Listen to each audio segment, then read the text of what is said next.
자원 그중 석유는 하늘의 선택을 받은 국가만이 누리는 선물로만 생각했었습니다. 석유가 생산된다는 이유로 전 세계 시장 경제를 마음대로 쥐고 흔들고 조금이라도 기분이 상하면 생산량을 줄이고 수출을 중단해버리는 통에 한국처럼 기름 한 방울 없는 국가는 늘 외교 역량을 발휘해 그들의 처분을 기다려야 했었죠. 그래서 기름을 생산하는 나라, 즉 산유국은 한국의 오랜 꿈이었고 전 세계에서 가장 많은 천연가스가 매장되었을지도 모른다는 60년 전 보고서 하나에 현재까지도 들썩들썩하고 있습니다. 그런데 세계는 이미 화석연료를 줄이고 차세대 에너지원인 천연가스의 시대로 접어들었는데 적어도 이 천연가스에 있어서 경북 포항만큼은 예외입니다. 아마 여러분들도 2017년경 포항 한복판에서 불길이 활활 타오르고 있고 몇 개월째 그 불길이 꺼지지 않고 있다는 소식은 들어보셨을 것으로 생각됩니다. 2017년 3월 초 포항시 남구 대잠동에서는 옛 철길을 공원으로 조성하는 공사가 진행됐는데 지하수를 찾기 위해 굴착을 시도하던 중 갑자기 불길이 치솟았습니다. 당시 사고로 화상사고가 발생했고 즉각 소방당국이 출동해 장시간에 걸친 진화 작업을 펼쳤으나 도무지 불길이 잡히지 않았습니다. 흙으로 덮어도 거품 소화액을 퍼부어도 불길은 더욱 활활 타오르기만 했죠. 불이 생김새가 이상하다 생각한 포항시는 한국지질자원연구원과 한국가스안전공사 등에 의뢰해 불길을 조사했는데 말도 안 되는 결과가 나왔습니다. 천연가스였죠. 그러니까 포항 시내 한복판에서 천연가스가 마구마구 솟아오르고 있었던 겁니다. 당시 사고로 생각됐던 이 불길은 일주일이 지나고 1개월이 지나고 5개월이 지나도록 사그라들지 않았고 포항시는 역발상으로 불이 정원을 만들었는데요. 그리고는 불꽃에서 음식물을 조리할 수 있도록 쇠기둥을 받고 그 불로 계란을 삶아 나눠주는 등 이 시기 포항을 방문한 분들은 신기한 경험을 하셨을 겁니다. 그런데 시내 한복판에서도 천연가스가 줄줄 새어나오는 걸 보면 한국은 자원빈국 또는 자원불모지는 아닌 것 같은데요. 그럼 우리의 시선을 포항 구룡포 앞바다 60km 밖으로 이동해 보겠습니다. 혹시 헷갈리시는 분들이 있을 수 있어 먼저 용어 정리를 하고 넘어가겠습니다. 보통 우리가 말하는 석유, 페트롤리움는 지하에서 생성된 액체, 기체, 고체 상태의 탄화수소 혼합물을 말하지만 보통은 액체 및 기체 상태의 원유를 의미합니다. 그런데 이렇게 석유가 매장된 곳에는 천연가스도 공존하기 마련이라 천연가스도 석유로 통칭되기도 합니다. 가공되지 않은 석유 속에는 극소량의 황, 질소, 금속은 물론 수분, 가스분의 불순물을 가지고 있는데 이 상태에서 공정을 거치면 원유가 되고 원유를 정제하면 휘발유, 경유, 등유, 윤활유, 아스팔트 등이 생산되는 겁니다.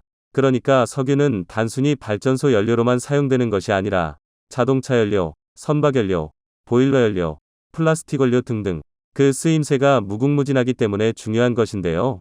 그런데 그간 한국은 기를 한 방울 나지 않는 나라라는 조금은 아쉬운 타이틀을 가지고 있었는데 이 타이틀은 박탈당했습니다. 왜냐면 2004년 7월에 한국이 공식적으로 산유국이라는 타이틀을 갖게 됐으니까요. 어떻게 된 일일까요? 우리나라는 2004년 7월부터 2021년 12월 31일까지 공식적으로 산유국이라는 지위를 누렸습니다.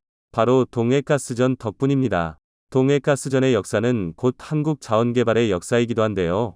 1970년대부터 미국과 프랑스 등에 소재한 석유 메이저 기업들은 한국 동해에서 수차례에 걸친 탐사 및 시추 작업을 진행했었지만 석유가스전 발견에 실패하고 철수했지만 실제로 석유와 천연가스를 뽑아낸 동해가스전은 석유공사가 독자적으로 탐사 시추 개발했습니다. 결코 선진국의 기술에 뒤처지지 않는다는 의미죠. 어쨌든 1998년 7월 가스층을 발견한 이후로 경제성 평가, 시추, 생산시설 건설 등의 과정을 거쳐 실제로 천연가스 생산을 시작했습니다.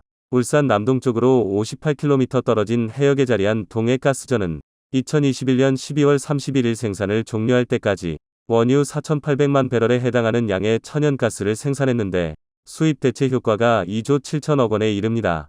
덕분에 한국은 공식적으로 세계 95번째 산유국이 되었죠. 그렇다면 1년 전 생산을 중단한 동해가스전이 우리나라의 처음이자 마지막 가스전일까요?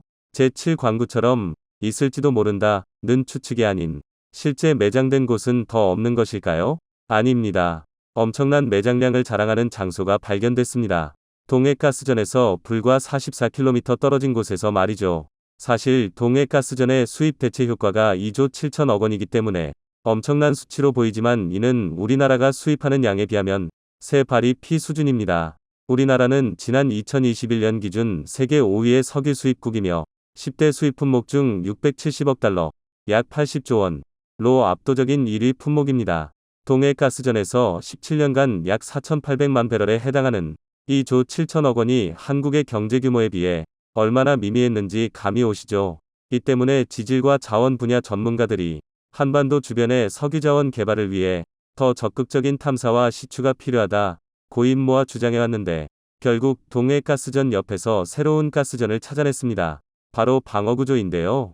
지난 2021년 6월 석유공사는 동해가스전에서 44km 떨어진 울릉분지 육광구 심해에서 어마어마한 양의 가스전을 발견했다고 보도했습니다. 당시 알려진 양만 원유로 환산했을 경우 7억 배럴입니다. 동해가스전의 15배 그리고 유가를 기준으로 원화로 환산했을 때 약 30조 원에 해당하는 엄청난 양이었죠. 그리고 여기에 방어구조라고 이름을 붙인 것은 기름진 방어처럼 넉넉한 석유 자원을 품고 있길 바란다는 뜻이었는데 탐사 자료에 나타난 것은 실제로 방어처럼 넉넉한 석유 자원을 품고 있었습니다. 그리고 석유공사는 즉각 시추에 돌입했죠.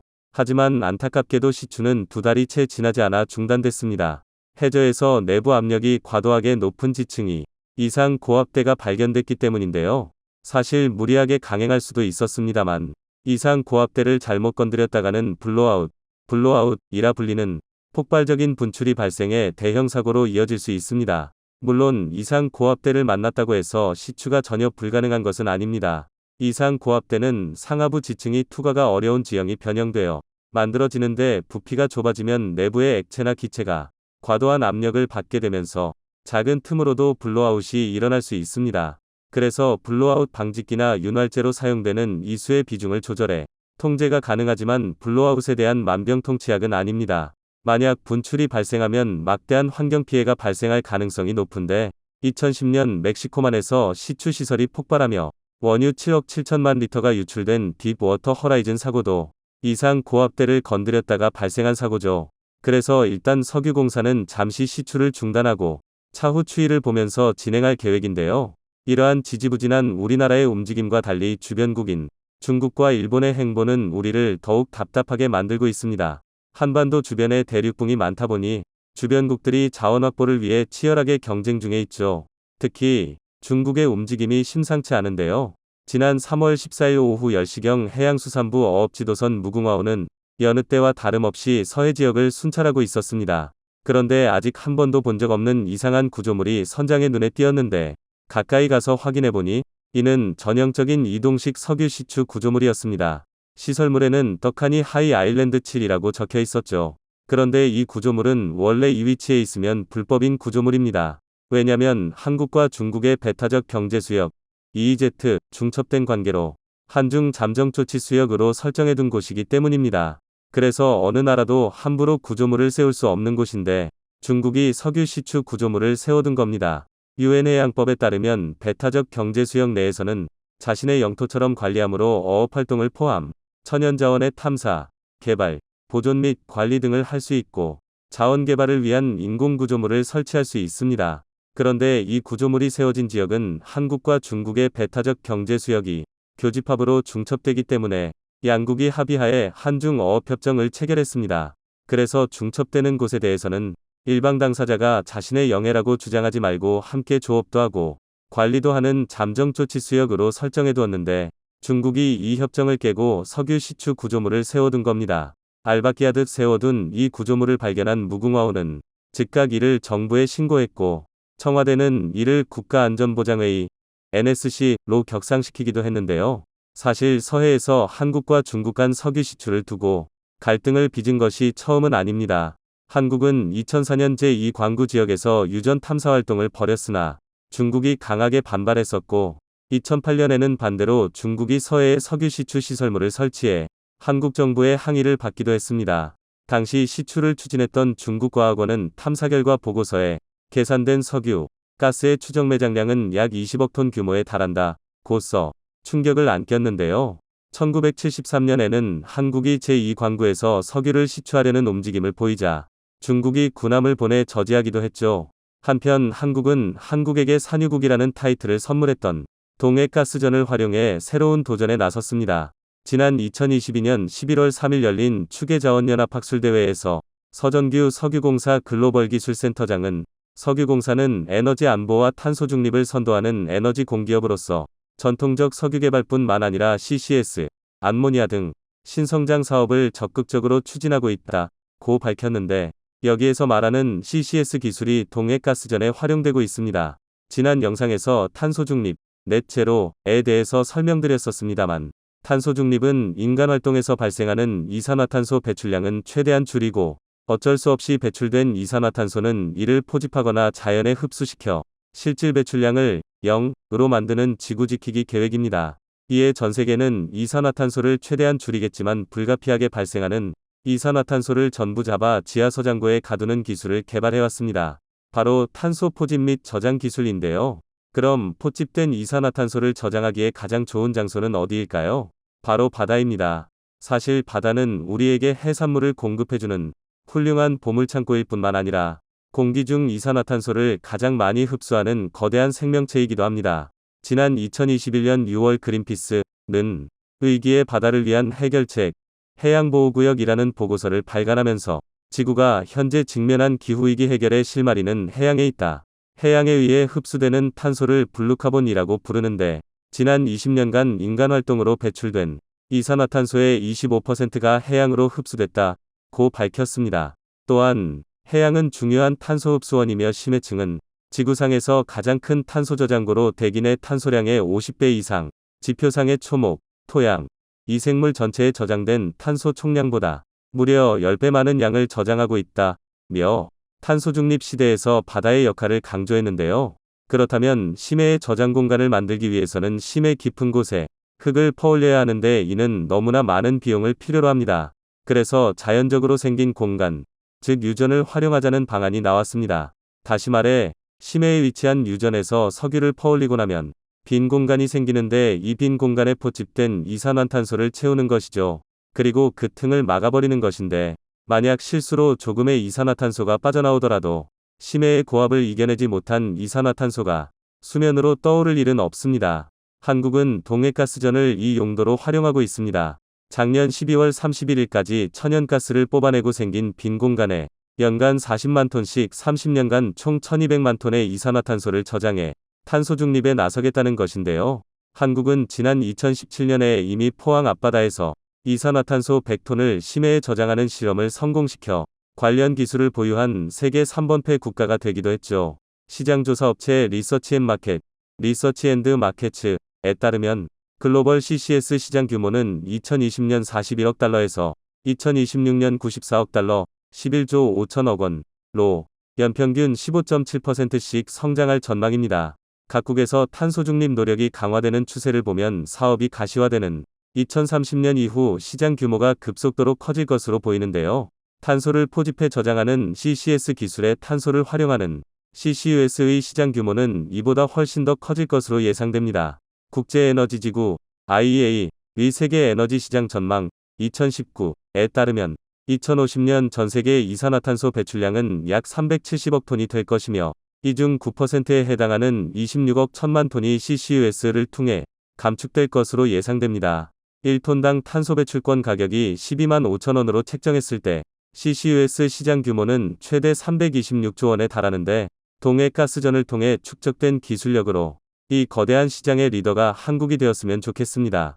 최근 미국이 긴급으로 국가 비상사태를 선포했습니다. 한국이 말도 안 되는 일을 해내면서 그동안 미국이 굳게 쥐고 있었던 에너지 패권이 한순간에 흔들려버렸기 때문인데요.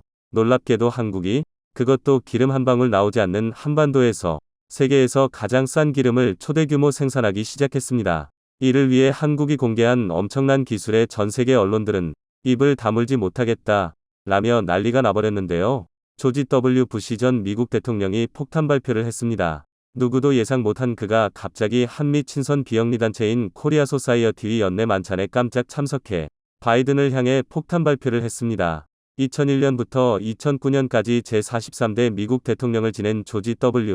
부시는 놀랍게도 현재 미국에서 가장 막강한 파워를 지니고 있습니다. 사생활이 매우 깨끗하고 주변 사람들의 매우 친절할 뿐만 아니라 인간적인 매력이 넘치는 것으로 알려진 조지 부시. 실제로 그가 미국 대통령이던 당시 경북 안동시의 풍산고등학교를 방문하여 연설했는데 당시 풍산고등학생의 말에 따르면 경호원도 뒤로 물리고 학생들의 악수를 받아주었다고 합니다. 또한 2016년 공화당 경선에서 돌풍을 일으킨 도널드 트럼프나 그의 지지자들에 비하면 인종이나 종교 문제에 대해 훨씬 관용적인 모습을 보였는데요. 이렇게 모든 유색인종을 아우르는 모습과 주변 사람들의 매우 친절했던 덕분에 현재까지도 조지 부시는 공화당 내 권력 서열 상위 10명을 모두 자신의 편에 두고 가장 막강한 파워를 지니고 있습니다. 이 때문에 조지 W. 부시의 말 한마디 한마디에 미국 언론들뿐만 아니라 전 세계 언론들이 대대적으로 보도하고 있는데요. 놀랍게도 그가 최근 한국을 대신해 한국의 뒤통수를 친 바이든의 폭탄 발표를 했습니다. 그는 바이든이 저지른 한국 차별 정책이 얼마나 어리석은 짓인지를 강조하기 위해 한미 관계의 중요성에 대해 역설하며 미국 국민은 한국이 미국의 훌륭한 교역 상대라는 것을 정확하게 이해할 필요가 있다. 라고 외쳤습니다. 조지 W. 부시는 자신이 대통령이었던 시절 한국과 미국이 최초로 FTA를 체결했다며 자신은 한국이 미국에 얼마나 중요한 존재인지 너무나 잘 알고 있다고 전했습니다. 유력한 차기 미국 대통령 후보이자 한국 사위로 불리는 호건도 바이든의 한국 전기차도 미국 정부가 한 대당 1,000만 원씩의 혜택을 똑같이 주어야 한다. 라는 내용의 촉구 서한을 보냈다며 아시아의 가장 강력한 동맹국에서 정재계 지도자들이 반복해서 우려를 전해왔다. 라며 이를 전하기 위해 편지를 쓴다. 라고 전했습니다. 그는 IRA에 대해 바이든 정부가 전임 도널드 트럼프 전 대통령이 선호한 무역정책을 밀어붙인다는 점에서 걱정이 앞선다. 라며 이런 정책은 미국의 일자리를 위협하고 궁극적으로는 미국 내 소비자 물가를 밀어올릴 수 있다. 라고 지적했습니다. 호건은 서한에서 한국의 현대차를 사례로 들며 현대차는 5월 미국 생산시설에 55억 달러, 약 7조 6천억 원 이상을 투자하겠다고 발표했는데도 IRA 세금 공제 대상에서 제외된다. 라며 IRA로 인해 미국에 대한 외국 기업의 직접 투자가 지연되거나 이탈할 위험이 있다. 라며 IRA 부작용을 강조했습니다. 그는 자동차 및 부품 시장의 가격 경쟁에서 한국 등 주요 제조사를 배제하면 미국인들의 구매 가격이 치솟을 것이라며 상당수 가정은 전기차에 접근할 수 없게 되고 탄소 배출 감축 목표도 달성이 지연될 것이라고 지적했습니다. 이렇게 유력한 차기 미국 대통령 후보에 이어 미국 내 사실상 권력 서열 1위라 불리는 조지 W. 부시까지 적극적으로 나서 한국의 뒤통수를 친 바이든을 공격하고 있는 이유는 그만큼 한국이 너무나 막강해지고 있기 때문입니다. 실제로 최근에는 한국이 전 세계 에너지 패권을 완전히 뒤흔들 만한 엄청난 기술을 공개하면서 난리가 나버렸는데요. 미국이 사우디를 제치고 세계 1위 산유국으로 등극한 것은 불과 10년 전부터입니다. 10년 전만 하더라도 사우디와 러시아가 미국보다 압도적으로 많은 양의 석유를 생산하며 전 세계의 에너지 패권을 쥐고 있었는데요. 미국이 바로 셰일 혁명을 일으키면서 이 두 국가를 단숨에 뛰어넘고 이들보다 압도적으로 많은 양의 석유를 훨씬 저렴한 가격에 생산하기 시작했습니다. 셰일가스와 셰일 원유는 바다 및 진흙이 퇴적돼 굳어진 암석층, 다시 말해 혈암층, 셰일세일에 들어있는 천연가스와 원유를 말하는데요. 넓은 지역에 얇게 퍼져 있어서 과거에는 추출하기가 힘들었고 채산성이 맞지 않았습니다. 캐면 캘수록 손해만 커지는 상황이었죠. 자, 그런데 고유가가 계속되면서 미국 주요 셰일가스 회사들은 신기술 개발에 주력했고 그 결과 수평 시추 기술과 수압화쇄 공법 같은 새 기술들이 개발됐습니다. 수평 시추 기술은 셰일층에 수평으로 시추관을 집어넣은 뒤 물, 모래, 화학약품 혼합액을 고압으로 뿜어내 암석을 깨뜨리고 가스를 추출하는 기술로 흔히 프래킹이라고도 불리는데요. 모래와 화학 첨가물이 섞인 물을 높은 압력으로 혈암층어 뿜어 바위를 뚫은 뒤 천연가스를 뽑아내는 방식입니다. 이러한 미국의 기술 혁신은 채굴 단가를 대폭 낮추었고 셰일가스와 셰일 석유를 매우 저렴한 가격에 판매할 수 있게 됐습니다. 셰일가스는 매장량도 엄청납니다. 현재 확인된 매장량만 해도 187조 5천억 M3, 전 세계가 60년간 사용할 수 있는 규모인데요.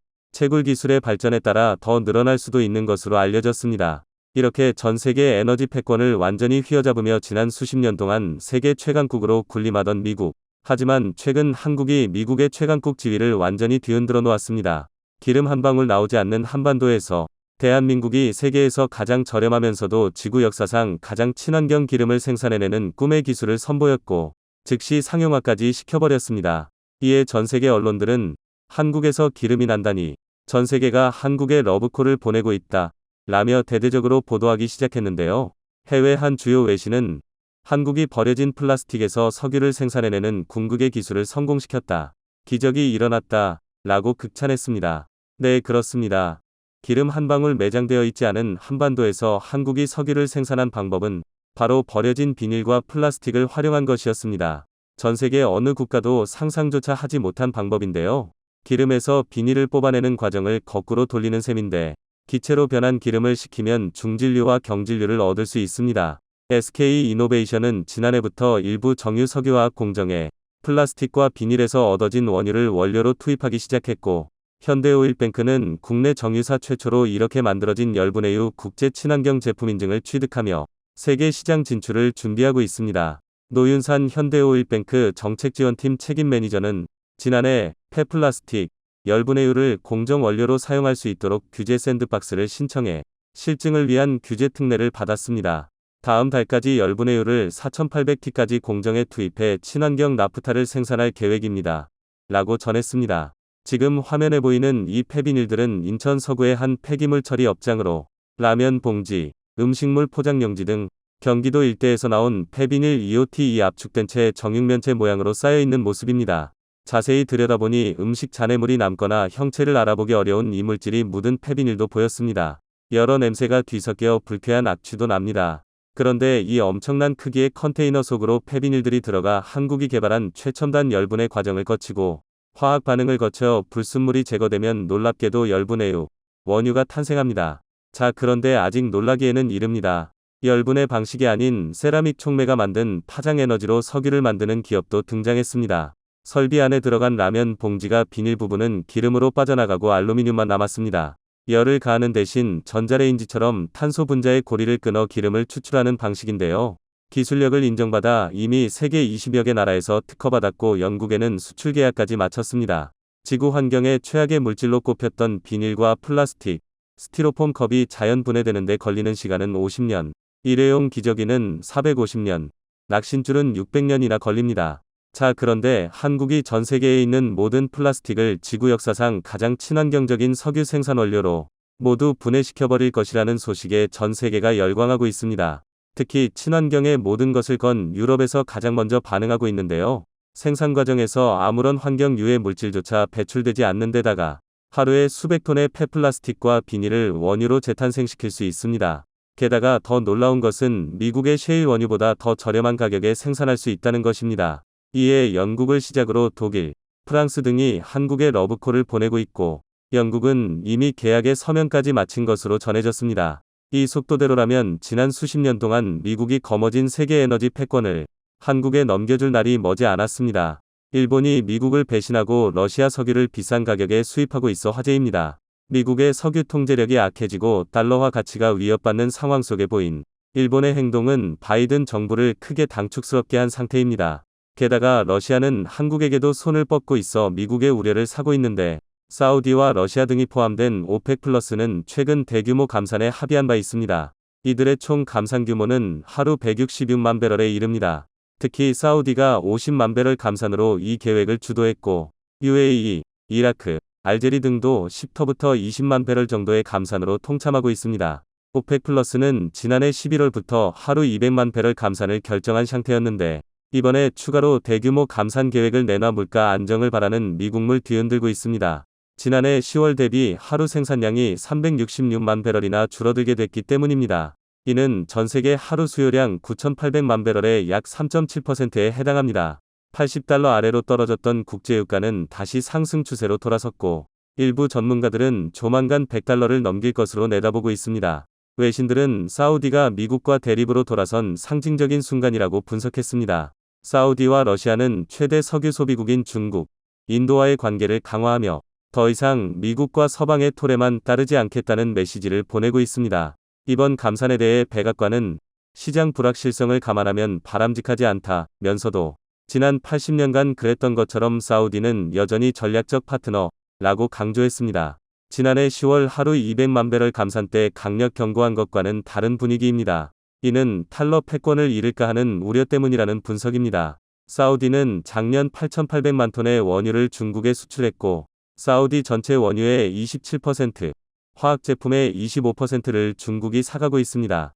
기타 중동 국가들의 중국 수출도 마찬가지 현상을 보이고 있습니다. 국경 간 위안화 결제 규모는 꾸준히 늘고 있는데 지난해 결제 금액은 42조 위안으로 우리 돈 8천조 원에 달했습니다. 금융통신망 스위프트 집계 결과 달러가 41% 비중을 보이고 위안화 비중은 2%에 불과하지만 상승 속도는 무시 못할 수준입니다. 원유 결제마저 위안화로 다변화된다면 미국에는 큰 위기가 아닐 수 없습니다.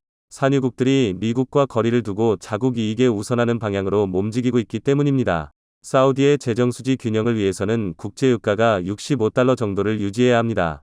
그 이하로 내려가면 네옴시티 건설 등 대규모 사업을 모두 중단해야 할 수 있습니다. 이에 석유를 더 많이 수입하는 국가로 방향을 들고 있는 것입니다. 전문가들은 세계적인 탈달러화 움직임이 속도를 내고 있다며 이는 미국이 지난 20년 동안 달러를 남용해 다른 국가에 피해를 줬기 때문으로 분석했습니다. 그러면서 미국이 더는 세계 최대 무역 경제국이 아니기 때문에 달러 헤게모니는 점차 무너질 것이라 언급했죠. 미국은 정치력에서도 힘을 잃고 있는데 지난달 베이징에서는 중국의 중재하에 사우디와 이란이 관계 정상화에 합의하기도 했습니다. 이런 상황에 일본마저 미국을 배신하는 행동을 해 큰 충격을 받고 있는 상태입니다. 기시다 정부가 러시아에 대한 제재에 동참한 상황에서도 러시아 석유를 비싼 가격에 대거 사들이는 행동을 했기 때문입니다. 월스트리트 저널 등 외신들은 미국 주도 아래 진행 중인 러시아 제재에 균열을 일으켰다고 분석했습니다. 보도에 따르면 일본은 올 2월까지 러시아산 석유 74만 8천만 배럴을 사들였습니다. 690억엔을 지급한 것인데 달러로 환산하면 배럴당 약 69달러에 구매한 것입니다. 이는 미국을 비롯한 주요 7개국과 EU, 호주가 시행하는 러시아산 원유 등에 대한 가격 상한 60달러를 훌쩍 넘긴 수준입니다. 일본은 G7 국가라 책임이 무거운데도 이를 어겼다는 비판이 나오고 있습니다.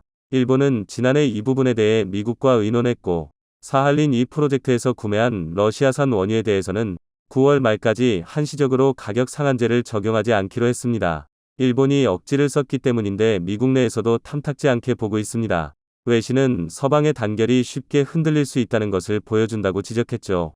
실제 유럽 국가들이 러시아산 에너지 의존도를 크게 낮추고 있지만 일본은 지난 한 해 동안 오히려 수입을 늘린 것으로 나타났습니다. 러시아산 천연가스 수입량이 전년보다 4.6% 증가한 것입니다. 일본이 수입하는 천연가스 중 러시아산 비중은 거의 10분의 1을 차지합니다. 이는 대부분 사할린 2 프로젝트에서 생산된 양입니다. 일본 경제산업성 관계자는 안정적인 에너지 공급을 위해 사할린 2 천연가스에 대한 접근성을 보장받고자 한다며 이곳에서 LNG와 함께 추출되는 소량의 원유도 함께 구매해야 하고 가격은 러시아와 일본의 협상으로 결정된다고 설명했습니다. 러일 관계를 연구한 템플대 일본 캠퍼스 교수는 일본은 러시아산 에너지를 축소하고 싶어하지 않는 상황이라며 사할린 2 프로젝트에는 미쓰이물산과 미쓰비시 상사가 지분 총 22.5%를 보유하고 있는 상태입니다. 이곳에서 생산된 LNG의 60%는 일본으로 수출됩니다. 러시아와 분쟁 중인 쿠릴 4개선 문제를 해결하기 위해 사할린 에너지를 지속적으로 구매한 이유도 있습니다. 일본은 전력 대부분을 수입 천연가스와 석탄에 의존하고 있는데 사할린 에너지로는 일본 전체 전력 공급량의 3%를 충당할 수 있습니다. 전력 예비율이 3% 미만으로 떨어지는 날이 많다는 점을 감안하면 해당 LNG 도입 유무가 대규모 정전을 결정짓는 중요한 변수가 되는 것입니다. 일본은 연료 비축량 부족을 호소하며 러시아와의 관계를 끊지 않고 있습니다. G7 국가들은 반러시아 공조에 어긋나는 행태라 지적하고 있습니다. 일본보다 러시아 에너지 의존도가 더 높았던 독일이 대책 마련에 나설 동안 일본은 어떠한 노력도 기울이지 않았다는 것입니다. 기시다는 이런 상황에서도 가장 늦게 현지를 찾았습니다. 서방 기업들과는 달리 일본은 사할린 프로젝트 지분도 매각하지 않고 있습니다. 현재 해당 지분은 러시아 국영 에너지 기업 가스프롬 50%과 일본 미쓰이물산 12.5%, 미쓰비시 상사 10% 등이 보유하고 있습니다. 철수를 선언한 영국 에너지 기업 셀은 새 법인으로의 지분 인수를 거부했으며 러시아 정부는 이를 자국 기업에 매각하는 절차를 밟아왔습니다. 노바텍은 작년 하반기부터 사할린 2 프로젝트 참여 여부를 검토해왔으며 이달 초 인수를 위한 신청서를 냈습니다. 결국 지분 27.5%를 약 1조 5천억 원에 인수하기로 한 상황입니다. 일본 정부는 원유 수입의 95% 안팎을 충통에 의존하는 상황에서 물류 비용을 절감할 수 있다는 점에서 사할린을 중요하게 평가하고 있습니다. 특히 일본과 러시아의 석유 거래는 달러가 아닌 자국 통화로 이루어졌다는 의심을 사고 있습니다. 러시아가 국제 결제망 스위프트에서 퇴출되며 대금 지불 방법이 막혀 있기 때문입니다. 러시아는 결제 방식 다변화를 추구하고 있는데 로이터 등 외신은 사할린 에너지가 모스크바에 기반을 둔 유럽계 은행을 통해 LNG 구매자의 결제 통화를 변경하고 있다는 보도를 했습니다. 여기에는 일본 엔화도 포함되어 있었던 것입니다. 결국 일본도 루블화나 엔화로 거래를 했다는 것인데 이는 미국의 우려를 키운 내용입니다. 지난 3월 러시아의 석유 수출량은 3년 만에 최고 수준을 달성했습니다. 전월보다 하루 50만 배럴 증가한 810만 배럴을 기록한 것입니다. 러시아 제재 행보에 중국과 인도, 일본 등이 참여하지 않았기 때문입니다. 인도로 수출된 석유가 210만 배럴로 가장 많았고 중국 190만이 그 뒤를 따랐습니다. 러시아와 친분이 높은 튀르키예도 60만 배럴을 수입한 것으로 나타났습니다. 그리고 일본 또한 그 일부를 수입하고 있는 상태입니다. 러시아산 원유는 브렌트유보다 배럴당 $10 정도 싼 가격에 거래되고 있으며 이를 주로 수입하는 중국과 인도는 큰 시세 차익을 보고 있습니다. 기존 러시아산 석유의 3분의 1을 수입해왔던 EU 회원국들은 현재 8% 비중으로 쪼그라들었고 미국 등에서 높은 가격에 수입하고 있는 상태입니다. 러시아의 석유 수출량은 최고치를 찍었지만 수출액은 40% 넘게 하락해 있습니다. 지난해 3월 220억 달러보다 43% 감소한 127억 달러를 기록 중인 것입니다. 지난해 하반기부터 계속된 유가 하락 추세에 러시아산 석유 가격 상한제까지 영향을 줬기 때문입니다. 러시아는 아시아 등으로 원유와 천연가스 수출을 확대하기 위해 극동으로 향하는 북극해 항로를 적극적으로 이용하고 있습니다. 북극해 항로 개발을 위해 향후 10년 동안 약 30조 원을 투입한다는 계획까지 밝혔죠. 북극해 항로 운송량은 1998년 140만 톤에 불과했지만 이후 해마다 늘어 작년 3,500만 톤을 기록한 상태입니다. 그리고 2030년에는 1억 9천만 톤 이상으로 몰린다는 목표를 세우고 있습니다. 러시아는 인도와도 북극해 항로 개발에 관해 논의하고 있는데 블라디보스토크에서 인도로 수송하는 비용이 기존 항로보다 3분의 1 적다는 점에 주목하고 있습니다.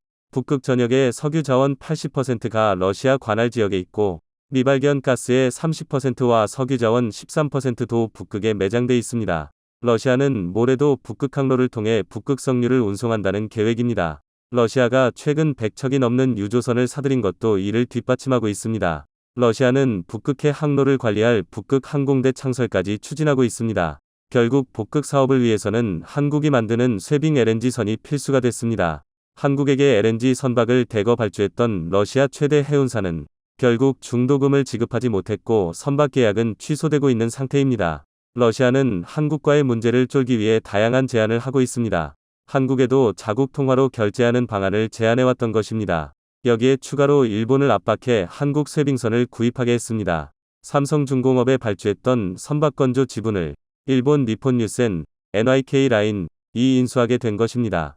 해당 선박은 올해 9월과 11월에 인도할 예정으로 옵션 2척은 내년에 납품이 예정되어 있습니다.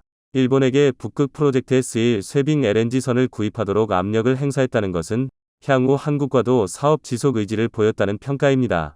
부산시는 최근 극지타운을 조성하는 방안을 검토했습니다. 차세대 쇠빙연구선 접안시설 건설을 검토하고 있는 것입니다. 해양수산부도 최근 러시아의 북극 항로 개발 계획에 대해 분석 작업에 착수했습니다. 부산항에서 북극 항로를 거쳐 유럽으로 가는 거리는 1만 5천 km로 이집트 수에즈 운하를 거치는 남방향로보다 32%가 짧고 수십억 원에 달하는 수에즈 운하 통항로도 아낄 수 있습니다. 최근 미국은 IRA 등으로 한국 반도체 산업과 자동차 등의 압박을 가하고 있어 한쪽으로 치우친 외교는 큰 리스크가 될 수 있습니다. 한국은 최대한 이득이 되는 방향으로 실리를 추구해 나가야 할 것입니다.